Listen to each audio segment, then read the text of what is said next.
ناظرین السلام علیکم ورحمۃ اللہ وبرکاتہ۔ آخر ہندوستان نے پہلگام دہشت گردی حملے کا بدلہ لے ہی لیا۔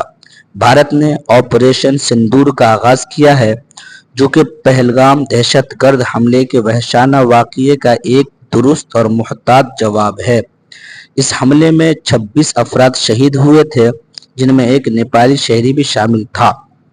اس کارروائی میں پاکستان اور پاکستان کے زیر قبضہ جموں کشمیر میں دہشت گردی کے 9 بنیادی ٹھکانوں پر مخصوص حملے کیے گئے، جن کا مقصد سرحد پار دہشت گردی کے منصوبہ بندی کی جڑوں کو نشانہ بنانا تھا۔ قابل ذکر بات یہ ہے کہ کسی پاکستانی فوج تنصیب کو نشانہ نہیں بنایا گیا، جو بھارت کی سوچے سمجھے متوازن اور غیر اشتعال انگیز طرز عمل کی عکاسی کرتا ہے۔ یہ آپریشن بھارت کے اس عزم کو اجاگر کرتا ہے کہ وہ حملہ آوروں کو انصاف کے کٹگرے میں لائے گا، بغیر کسی غیر اشتعالی کے۔